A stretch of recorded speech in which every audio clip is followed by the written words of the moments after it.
আপোনালোক সকলোকে Wasim book tube চেনেললৈ স্বাগতম জনাইছোঁ। আজি মই যিখন কিতাপৰ কথা ক'ম সেই কিতাপখন হৈছে এটা দ্বীপ সাতটা কবৰ। অৱশ্যে এই কিতাপখনৰ লেখকজন আপোনালোকৰ সকলোৰে পৰিচিত। তেওঁ হৈছে ৰঞ্জু হাজৰিকা ছাৰ। এই কিতাপখন 1977 চনত ঢেকীয়াজুলিৰ শিশু সাহিত্য প্ৰকাশে প্ৰথম প্ৰকাশ কৰি উলিয়াইছিল। তেনেহ'লে আহক ভিডিঅ'টো আৰম্ভ কৰোঁ। কিতাপখনৰ আৰম্ভণিতে এখন জাহাজৰ কথা উল্লেখ কৰা হৈছে, যাৰ নাম হৈছে আটলাণ্টা। সেই জাহাজখন আটলাণ্টিক মহাসাগৰেদি আগুৱাই গৈ আছিল। সেই বৃহৎ সাগৰীয় জাহাজতেই ভাৰতবৰ্ষৰ বিজয়নগৰৰ সেই সময়ৰ মহাৰজা সূৰ্যসিংহই তেওঁৰ দুই পুত্ৰ জয়সিংহ আৰু দেৱসিংহৰ সৈতে বিদেশ ভ্ৰমণ কৰি ভাৰতবৰ্ষলৈ বুলি উভতিছিল। সেই জাহাজতে আন বহুতো দেশৰ বহু লোকে যাত্ৰা কৰিছিল। সেই আটলাণ্টা জাহাজখন আটলাণ্টিক মহাসাগৰৰ ওপৰেদি আগুৱাই গৈ থকাৰ সময়তেই নিজৰ পথ ভুল কৰি প্ৰচণ্ড গতিৰে সাগৰৰ তলিৰ এটা শিলাপূৰ্ণ পাহাৰত খুন্দা মাৰিছিল। ফলত জাহাজত থকা যাত্ৰীসকলৰ মাজত হুলস্থুল পৰিৱেশৰ সৃষ্টি হ'ল। এনেদৰে কিছু সময়ৰ পাছত পুনৰ আটলাণ্টাই প্ৰচণ্ড জোৰেৰে পাহাৰত খুন্দা মাৰিলে, যাৰ ফলত আটলাণ্টা মুহূৰ্ততে সমুদ্ৰত জাহ গ'ল। সেই দুৰ্ঘটনাৰ ফলত জাহাজত থকা বহু লোকৰ ভিতৰত কেৱল 7জন লোকৰ লগতে এটি শিশু এটা অজান দ্বীপত আহি পালে। সেই 7জন লোকৰ এজন হৈছে সেই দুৰ্ভগীয়া জাহাজখনৰ মালিক, যাৰ নাম হৈছে কেম্পবেল, আৰু লগতে সেই সৰু শিশুটো হৈছে বিজয়নগৰৰ মহাৰাজ সূৰ্যসিংহৰ কনিষ্ঠ পুত্ৰ দেৱসিংহ। দ্বীপটোত উপস্থিত হোৱাৰ পাছত প্ৰতিজন ব্যক্তিয়েই চিন্তাত পৰিছিল যে তেওঁলোকে কেনেদৰে জীয়াই থাকিব।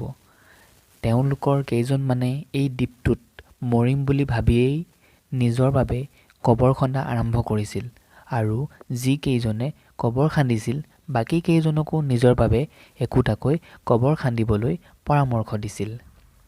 দ্বীপটোত থকা লোকসকলৰ মাজত প্ৰথম অৱস্থাত মতানৈক্য দেখা দিছিল।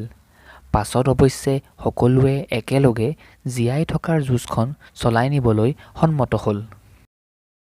এনেদৰে কাহিনীটো আগুৱাই গৈ থাকিল। দ্বীপটোত থকা আটাইকেইজনে প্ৰথম অৱস্থাত খাদ্য হিচাপে কেঁকুৰা খাই দিন পাৰ কৰিছিল। এনেদৰে এদিন কেঁকুৰা বিচাৰি থাকোঁতে অক্টোপাছৰ আক্ৰমণত 7জন লোকৰ ভিতৰত এজনৰ মৃত্যু হৈছিল।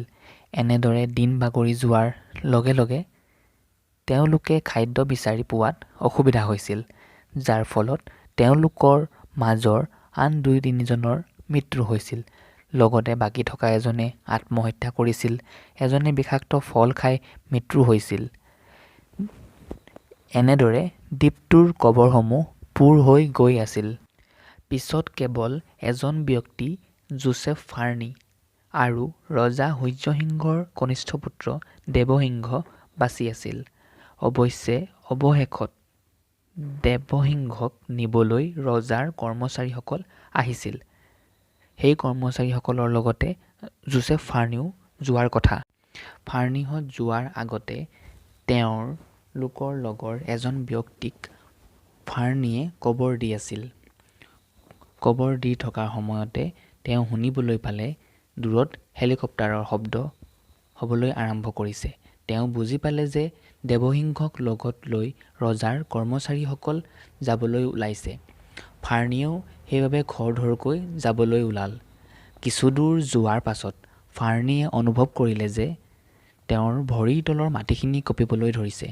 অলপ পাছতে তেওঁ গম পালে যে দ্বীপটোত থকা আগ্নেয়গিৰিৰ উদগীৰণ হৈছে। তেওঁ যিমান জোৰে পাৰে হেলিপেডৰ পিনে দৌৰিবলৈ ধৰিলে।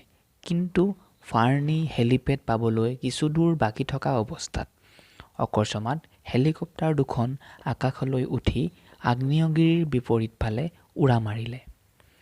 যোচেফ ফাৰ্নিয়ে একো উপায় নোহোৱাত তেওঁ উভতি তেওঁৰ সতীৰ্থসকলৰ কবৰৰ পিনে দৌৰিবলৈ ধৰিলে।